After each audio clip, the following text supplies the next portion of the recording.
Hey man, it's your boy Chance, Duval Dogs Podcast. We back at it. We talking about Montaric Brown today for 30 days of draft miss.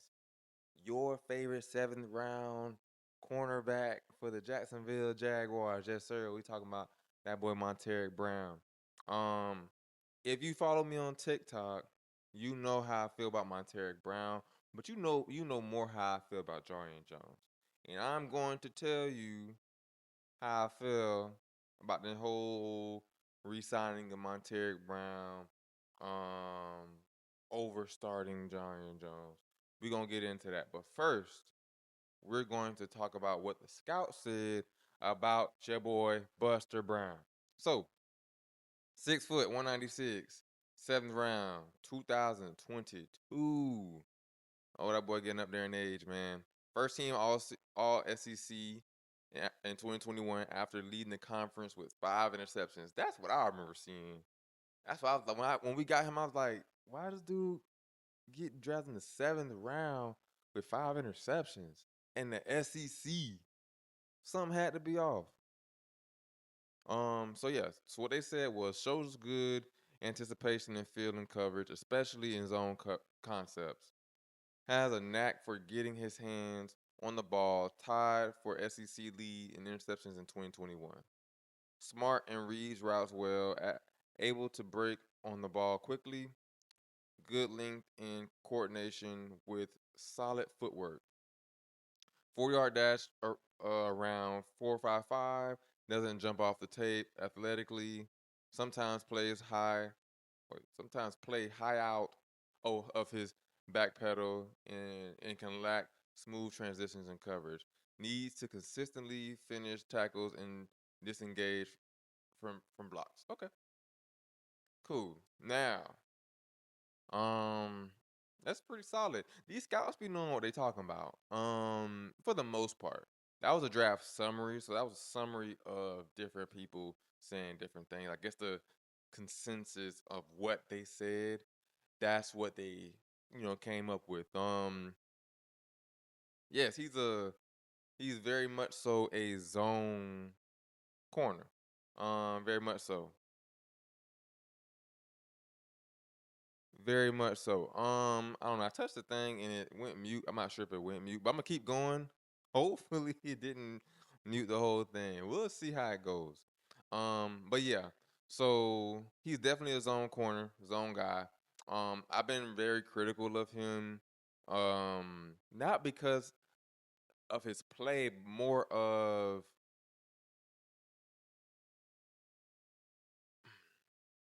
we lack sacks. We lack in sacks, and I believe I come from the thought of the school of thought of if we press if we press these players, knock them off their routes. If we press receivers, knock them off their routes, that causes more time for our defensive line to get to the quarterback. And because we don't do that, I believe we lack in sacks. We see the 2017 team. For one, we had a better defensive line. I mean, just across the board, it was just insane. We had Dante Fowler and Yankin Ngakwe as backups. Malik Jackson, what? Like in his prime, like Calais Campbell, like the D line, it was just crazy. But we also had Jalen Ramsey and AJ Boye pressing, playing man. Um, the entire season. Um, and I think a lot of our sacks came from being aggressive at the line and pushing those receivers around. Um, and this year everybody was complaining, why are we playing so far off? Why are we playing so far off? I'm like, in my head, I'm like, we're not playing far off because of Travis Hunter. We're not playing far off because of Greg Newsom. We're not playing far off because of Jordan Lewis. I mean, Jordan Lewis, you don't really press that much in nickel anyway. You can press more with your feet, but you don't go up there and hit people in their chest or whatever. You too close to the line. You need to see what's going on. Sometimes you press, but not all the time. Not yeah. Anyway, so my thought was, we're playing off because Montaric Brown is a better zone player, and he's not the athlete that you want pressing against a Tank Dell, a Nico Collins, Cortland Sutton. Maybe I feel better with him against Cortland Sutton or Michael Pittman, like a bigger, slightly slower receiver. I'm okay with that. But like you talk about the Christian Kirks and those dudes who run 4.4s, 4.3s, and can run away from you and have a good release pattern because like, don't get me wrong, Montaric Brown has a great jam, especially, you know what I'm saying, a two-hand jam. You know, Jacoby Myers spoke on how good Montaric Brown is when it comes to, jamming. He said that was one of his favorite players to go up against in practice. And I respect Jacoby Myers' opinion. Not that he needs my respect, but anyway.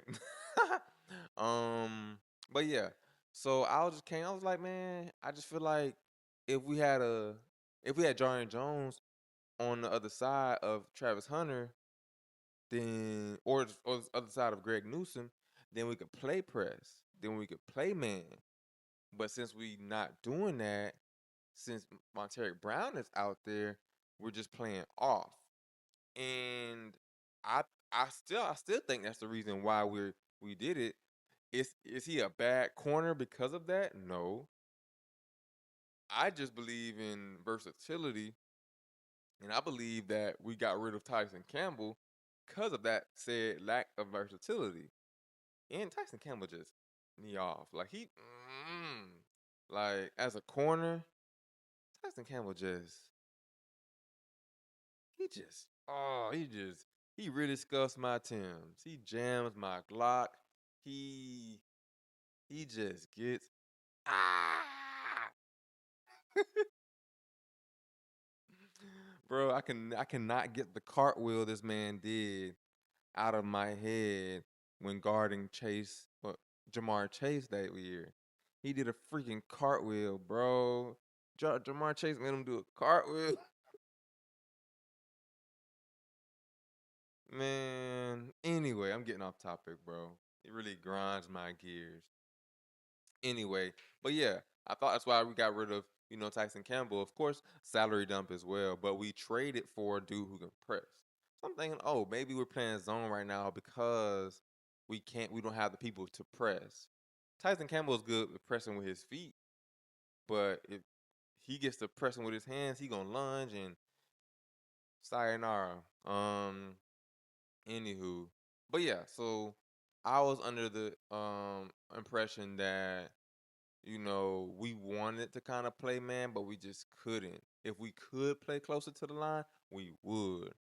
And going into the free agency or the off season, I'm thinking, yeah, they probably gonna let Burrow walk. I know like Montaric Brown really like that. He's really like that in zone. Like he really good. And Travis Hunter is too, and Jordan Lewis is as well.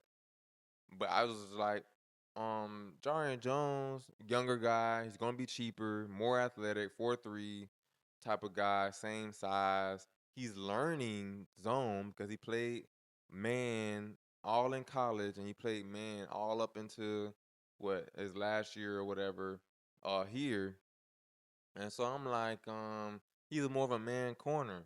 So maybe they just playing zone right now because that's all they really can do. So I'm thinking, okay, they gonna put Jarian out there, and we gonna call it a day. Granted, I know Jarian Jones is better in the slot. I know this, but they did say, and they be capping sometimes. They did say they want him outside, and maybe that was lip service or whatever. But I think he has a lot more upside outside. I think he has a lot more upside. Jarian Jones does than Montaric Brown just as a whole. You know what I'm saying? I think he's a better athlete. He has, good football IQ, ball hawk, all those things. Anyway, I am excited about the mix of Travis Hunter, Montaric Brown on the outside, and then Jarron Jones on the inside next year, because I'm sure Jordan Lewis, he's not spring chicken. He's finna, he gonna dip in a minute. So that lineup does excite me. Granted, I did like the concept, and don't think I'm playing Madden when I say this. I'm dead for real when I say this.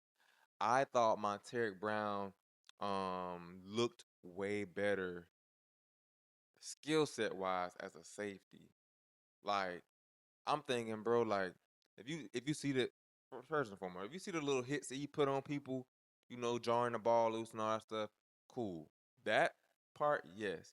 But just his skill set, when his eyes are on the quarterback, bro, this man can read a offense for filth. Like I was just imagining, man, like Travis Hunter, Jarron Jones on the outside, jumping routes, sitting on routes and jumping them things. And then we got Jordan Lewis doing the same thing in the middle. Seasoned vet, jumping routes just like he did before he got hurt. And then you got Antonio Johnson, who led the team in interceptions last year. The best safety in the league, PFF wise. And then you bring in Montaric Brown. You re-sign him. Everybody think, oh, he playing corner, we got a new corner. And then you put him at safety and to have him jumping routes. Now I'm thinking like, dude, yeah, Jordan Jones is better inside, but he was pretty good on outside. He's fine. You know what I'm saying? Like, he's good. He's not bad. He's good. He's definitely above average for sure. I think he's a Pro Bowl type player than nickel. I think he's really good on the outside too, and can be better with reps like anybody else. But I just thought with that lineup, Antonio Johnson, Montaric Brown on the back end, with Caleb Ransaw, getting his footing back or whatever. Um, Jarron Jones, Travis Hunter, Jordan Lewis. I thought that lineup would have been crazy, dude. Like, think about it. Think about the plays they made last year, all of them, and just man, I wouldn't want to throw, but I would not want to throw the ball anywhere on the field, man. And that's why I was saying. That's why I was more so saying. I like Montaric Brown just more in a safety role. Um, and a zone corner, it correlates. It's just more you seeing more of a quarter of the field, third of the field, more than kind of the whole field or a half of the field. And your angles are a little bit different. The route concept, the route concepts. You have to know the route concepts of just kind of more of half the field, or or 2/3 of the field than the entire field or half of the field, like a safety would need. I mean, just little nuances like that. Um, yeah. So it was just I did not want Montaric Brown on the team. I just want him in a different role, which would have been dope. I still think they should do it, honestly. Anyway, but I am excited about Montaric Brown back in the system again, doing his thing with Travis Hunter. Montaric Brown gonna get a lot of targets because they're not gonna want to target the middle of the field. They're not gonna want to target Travis Hunter. So he's going to have to earn his money, like for real this year. Like last year, Greg Newsom was on the field with him. They split you know what I'm saying? They split them targets up. But this year, Travis Hunter ain't playing with nobody. And and boy, your highlight tape your highlight tape gotta be fired. Dude, you gonna get so many targets, bro. Montaric Brown gonna get so many targets, bro. It's gonna be ridiculous. But towards the fifth, sixth week, they gonna be like, yeah, I don't know. The quarterback gonna be like, yeah, I don't know what to do, bro. I'm gonna just, throw it up, see what happens. Everything gonna be challenged, and that's what it is. And they need to press more. They need to press more, bro, because just sitting there 8 yards off, and then you take two read steps. You sitting there 8 yards off, and you take two read steps. That's 10 yards of cushion on 3rd and 2. What are we doing? That's what I was getting mad at, bro. Like, I just felt like, why are we playing so far off as if these dudes can't just catch a hitch? Like, what are we doing? But yeah, man, shout out to my boy Montaric Brown. Hey, man, no love lost. I love all these boys on the team, man. I love your skill set. I love what you do for the team. I love what you do for our defense. Let's keep going. We're gonna play zone. I was just a little biased because I like a little man, you know what I'm saying? I like the man vibes. But hey, we're gonna be a strictly zone. Hey, we're gonna do our thing. But if we're gonna play zone, we gotta have a pass rush. Come on, help our boys out. We need Jalen Carter, Christian Wilkins, in a little bit of mode, man. Lock in. Let's go. Duval.